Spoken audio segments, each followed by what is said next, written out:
ज़िंदगी में काम होना ही इस बात की अलामत है कि आप ज़िंदा हैं, वरना तो आराम से मुर्दे पड़े रहते हैं कब्रों में। अस्सलाम वालेकुम एंड हेलो एवरीवन, कैसे हैं आप सब? उम्मीद करती हूँ कि खैरियत से होंगे और खुश होंगे।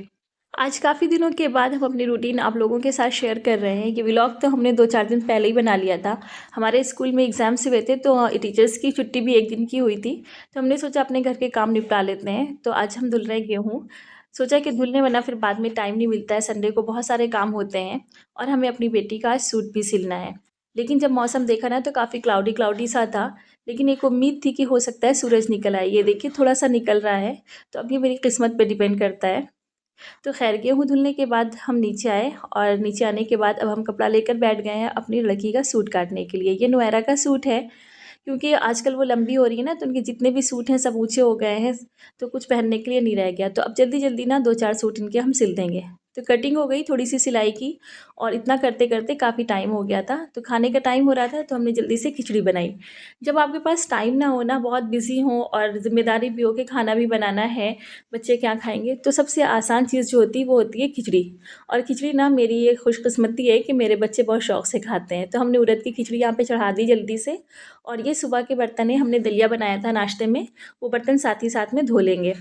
तो जितनी देर में हमारे बर्तन धुले ना हमारी खिचड़ी भी बन गई, बस गैस बंद कर दी। अब प्रेशर निकलने का इंतज़ार है और ये देखिए जब कमरे में आए तो मेरे कमरे का ये हशर हुआ था। जब ये मेरी छुटकू आती है ना तो ऐसे कोई ना कोई आतंक ज़रूर करती हैं। इनकी अम्मा भी कहीं चली गई थी, ध्यान नहीं दिया उन्होंने और हम भी अपने बिज़ी थे, तो इन्होंने आधा से ज़्यादा अपना पाउडर खाली कर दिया। और अगर कोई इनके करीब आ रहा है ना, इतना गुस्सा कर रही हैं, बिल्कुल नहीं आने दे रही कि नहीं हमको खेलना है तो खेलना है। इतना ज्यादा इसका ओह माय गॉड। तो अब हम लगा रहे हैं दस्तरखान। प्रेशर निकल गया तो ये खिचड़ी है और रात का कुछ लेफ्ट ओवर है, वो सब मिला करके हम लोगों ने खाना खा लिया और खाने के बाद नमाज़ पढ़ी और नमाज़ के बाद फिर हम सिलाई करने के लिए बैठ गए। अब पूरी सिलाई तो आपको नहीं दिखा सकते क्योंकि हमने पूरा टाइम तो सिलाई की। तो खैर ये रात के तकरीबन 7 बजे हमारा सूट सिलकर तैयार हुआ है। ये हमने नायरा कट सिला है, थोड़ा सा डिज़ाइनर है, तिरछी कटिंग के साथ और जो है इसके साथ हमने प्लाजो सिला है। तो आपको कैसा लग रहा है मेरी बच्ची का सूट? अगर अच्छा लग रहा है ना तो प्लीज़ वीडियो को हमारे लाइक कर दीजिएगा और आगे शेयर कर दीजिएगा और अगर चैनल पर नए हैं ना तो सब्सक्राइब भी कर दीजिएगा। तो अब सूट सिलने के बाद एक बार फिर फ़िक्र हुई कि अब ऐसा खाना क्या बनाएँ जो बहुत जल्दी बन जाए और सबको अच्छा भी लगे। फिर हमने जल्दी से डिसाइड कर लिया कि हम ग्रेवी वाले आलू बना लेते हैं, उसमें आसानी भी रहती है, जल्दी बन भी जाते हैं। हमने फटाफट जो है गैस जला करके अपना पैन रखा, उसमें ऑयल डाला। जब तक ऑयल हमारा गर्म हो रहा था ना, हमने प्याज और टमाटर कट कर ली, उसको उसमें डाला, नमक मिर्च डाला, हरी मिर्च डाली और उसको ढक दिया थोड़ा सा सौटे होने के लिए। फिर इसके बाद उसमें हमने आलू डाल दिए।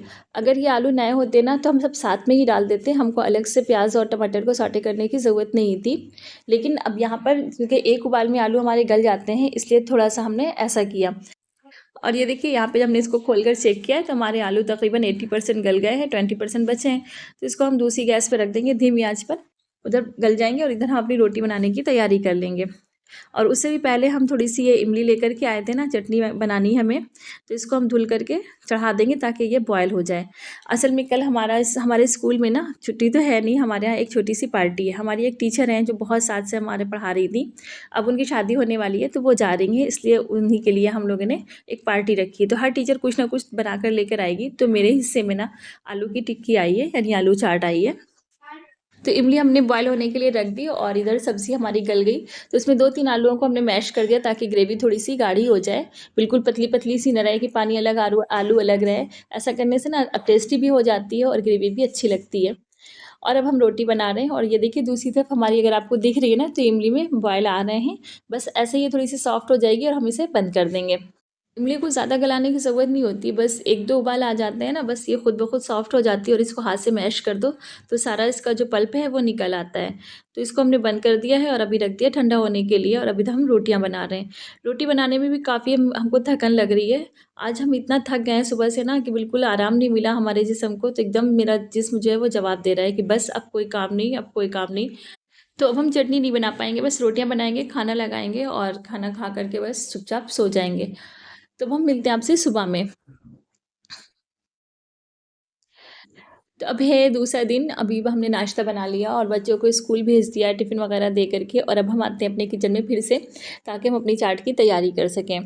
तो सबसे पहले हमने यहाँ पर गैस पर रख दिया आलू ढेर सारे उबलने के लिए, क्योंकि अब सिर्फ स्कूल तो नहीं ले जाएंगे ना, बच्चे भी खाएंगे, और हमारे यहाँ ऊपर से भी हमने बताया था ना, ऊपर किराएदार रहते हैं तो आदान प्रदान चलता रहता है, तो ऊपर भी भेजेंगे। और मटर हमने जो है कल ही उबाल कर रख ली थी, वो हमने आप कुछ को नहीं दिखाई, असल में भिगोई थी, तो हमने मुस्कान से कह दिया था कि उसे चढ़ा दो, उसमें कुछ करना नहीं होता है, सिर्फ बॉयल देना होता है, बड़ी इलायची और जो दालचीनी डाल करके, थोड़ा सा नमक डाल करके। तो वो उन्होंने उबाल कर रख दी थी।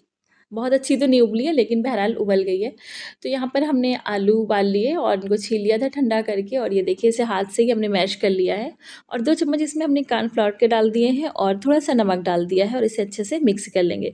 अगर आप चाहें तो कॉर्नफ्लोर को अवॉइड भी कर सकते हैं, लेकिन जब हम कॉर्नफ्लोर डाल देते हैं ना, तो उससे टिक्की का शेप अच्छा बनता है। और जैसे आजकल के आलू है ना, बहुत ज़्यादा फूटते हैं, तो जब हम इनको फ्राई करेंगे तो ये बिखरेंगी नहीं। वरना अगर नए आलू हैं तो कॉर्नफ्लोर डालने की बिल्कुल ज़रूरत नहीं है। तो यहाँ पर अब हम इसकी टिक्की बना लेते हैं। सबसे पहले इसके हम बॉल बनाएंगे। बॉल बनाकर हल्का सा दोनों हथेलियों के बीच में रख के हल्का सा दबा देंगे, तो बिल्कुल टिक्की का शेप आ जाता है। ये देखिए एक और हम आपको बनाकर दिखाते हैं। ये बहुत ज़्यादा पतली नहीं होती है, ना बहुत ज़्यादा मोटी होती है, बल्कि जो रेडीमेड बनाते हैं ना, जो चाट वाले होते हैं, वो तो पूरे पूरे बॉल तलते हैं, फिर उसको कफगीर से थोड़ा सा दबा देते हैं। तो हमने इस तरीके से इसे बना लिया है। देखिए सारी बनकर तैयार हो गई हैं, और भी हैं, सिर्फ इतनी नहीं है। और इनको रख एक किनारे रख देंगे। अब हम बनाएंगे चटनी। अगर हमने रात में बना ली होती ना तो बहुत आसानी रहती, लेकिन अब खैर क्या करें, रात में भी हिम्मत नहीं हो रही थी। तो यहाँ पर इसको हमने अच्छे से हाथ से मैश कर लिया। उसके बाद इसको एक छन्नी में डाल देंगे, और इसके अंदर की जो भी चीज़ें हैं ना, जैसे ये नसें हैं, बीज हैं, इनको हाथ से निचोड़ करके निकाल देंगे। तो सारी इमली को हमने अच्छी तरीके से मैश करके निकाल लिया, और ये देखिए इतना सारा मेरे पास पल्प हुआ है। ये देखने में तो आपको थोड़ा लग रहा होगा, लेकिन ये बहुत खट्टा होता है और इसमें बहुत सारा गुड़ पड़ता है। और हम इसमें तकरीबन 250 ग्राम गुड़ डालेंगे, और फिर इसको चखेंगे, अगर कम लगेगा तो और डाल देंगे। तो ये देखिए 1 चम्मच डाला हमने घी, उसमें कलौंजी डाली है थोड़ी सी, और उसके बाद ये जो पल्प हमने निकाला था ना, वो उठाकर इसमें हम सारा का सारा डाल देंगे। और जब इसमें थोड़ा सा बॉयल आ जाएगा, यानी हल्का सा ये गर्म हो जाएगा, तभी इसमें हम गुड़ डाल देंगे। ये देखिए कितना ढेर सारा है। ये तकरीबन 250 ग्राम होगा, हमारा अभी तौला हुआ नहीं है, मतलब पहले मंगा के रखा था, उसी में से हमने डाला है। फिर थोड़ा सा नमक डाला है, थोड़ा सा मिर्च डाला है, थोड़ा सा गरम मसाला डाल दिया है टेस्ट के लिए। इस तरीके से चटनी बहुत अच्छी बनती है। तो अच्छी तरीके से इसको पका लेंगे, थोड़ा सा गाढ़ा होने तक के। तो चटनी यहाँ पर हमारी गाढ़ी हो गई, हमने गैस बंद कर दी, और इसमें थोड़े से ड्राई फ्रूट्स डाल दिए हैं, आपके पास जो हो वो डाल दीजिए। और इसके बाद ढककर आप इसको रख दिए ठंडा होने के लिए। और अब हम चाट में ऊपर से डाला जाने वाला मसाला तैयार कर रहे हैं, जिसके लिए हमने 2 मुट्ठी धनिया ले लिया है, खड़ी सूखी हुई जो होती है, और 1 मुट्ठी से कम जो है ज़ीरा है, और 8-10 जो हैं ये मिर्च होंगे, आपको दिख रहे हैं, क्योंकि मिर्च हम लोग कम खाते हैं ना, इसलिए कम डाले हैं, तीखे भी बहुत होते हैं ये। 6-7 बादाम है इन, और थोड़ा सा नमक डाल करके इसको हमने अच्छे से रोस्ट कर लिया है। फिर इसको ठंडा करके इसका पाउडर बना करके एक डब्बे में रख लिया है। ये आमतौर से हम रखते हैं बना करके, लेकिन अभी सब ख़त्म हो गया था, और फिर ताज़ा बनाओ तो उसकी बात दूसरी होती। तो बस हमारी चाट की तैयारी मुकम्मल हो गई। अब बस अपनी टिक्कियों को हम तल लेंगे। तो हमने ऑयल डाल दिया है थोड़ा सा, अगर आप चाहें तो इसको घी में भी फ्राई कर सकते हैं। और ऑयल डालने के बाद जब ऑयल गर्म हो गया ना, तो इस अपनी टिक्कियाँ हमने इसमें एक के बाद दूसरी सारी बिछा दी थी अच्छे से। फिर थोड़ी देर के बाद इसको हम उलट पुलट लेंगे, और इनको बिल्कुल क्या है, हल्की गुलाबी होने तक के सेकते रहेंगे। ऐसे जैसे आपको दिख रही है, तो इस तरीके से मत सोचिएगा कि यही है। अभी आपको लास्ट में दिखाएंगे कि कैसे सिककर तैयार हुई हैं। ये देखिए हमारी टिक्कियाँ बिल्कुल तैयार हैं। इसके अंदर सुर्ख सुर्ख सी हैं बिल्कुल, अगर आप इनको महसूस कर सकते हैं तो बहुत ही कुरकुरी और बहुत ही अच्छी बनकर तैयार हुई हैं। लेकिन हाँ, ये जब ठंडी हो जाती ना तो उतनी टेस्टी नहीं लगती, लेकिन फिर भी अच्छी लगती हैं। तो जो गरम खाएगा ना, वो उसको ज़्यादा अच्छी लगेगी। तो इसको सर्व कर लेते हैं। और सर्व करने का तरीका ये है कि पहले हमने टिक्की रखी, फिर उस पर हमने जो पाउडर बनाया था मसाला पाउडर, वो डाल दिया है, फिर चटनी डाल दी है, और उसके बाद जो हमने मटर बॉयल करके रखी थी वो डाल दी है। मटर को थोड़ा सा हमने गर्म कर लिया है, और उसके बाद फिर ऊपर से चटनी डाली है, और जो दही है ना वो डाल दिया। दही यहाँ पे मीठा होना चाहिए। अगर मीठा दही नहीं है तो आप जो जमाया दही होता है ना, उसमें थोड़ा सा शक्कर डालकर फेंट सकते हैं। उसके बाद वो डाल दीजिए ऊपर से, फिर थोड़ी सी चटनी डालिए, और जो पाउडर मसाला तैयार किया था वो ऊपर से डाल दीजिए, और आपकी गर्मा गर्म चाट बनकर तैयार है। अच्छे अच्छे मशहूर चाट वाले इसके आगे फेल हैं, आप एक बार बनाकर ज़रूर देखिएगा। तो खैर यहाँ पे सब रेडी हो गया, हम भी तैयार होकर के आ गए। आप देख सकते हैं मेरे हाथ में के कपड़े चेंज हो गए हैं मेरे, और आज हम यूनिफॉर्म पहन कर नहीं जाएंगे। तो इस तरीके से हमने अपना पैक कर लिया है। टिक्कियाँ एक बड़ी टिफ़िन में पैक की है, और इस टिफ़िन में हमने अपनी मटर रखी है, और इसमें चटनी रखी है, और मसाला जिसमें था उसी में रहने दिया है। तो ये देखिए हमारे यहाँ पार्टी का मतलब थोड़ा-सा मंज़र है, ऐसी हुई थी पार्टी। इस तरीके से हम लोगों ने दस्तरख़्वान लगाया था सबने और सब कुछ ना कुछ बनाकर लेकर आए थे। तो ये था मेरा आज का व्लॉग। अगर आपको पसंद आया तो प्लीज़ लाइक ज़रूर कर दें और अपने फ्रेंड्स के साथ इसे शेयर कर दें, और अगर चैनल को अभी तक सब्सक्राइब नहीं किया है तो प्लीज़ सब्सक्राइब ज़रूर कर दें। अब मिलते हैं अगले वीडियो के साथ, तब तक के लिए अल्लाह हाफ़िज़।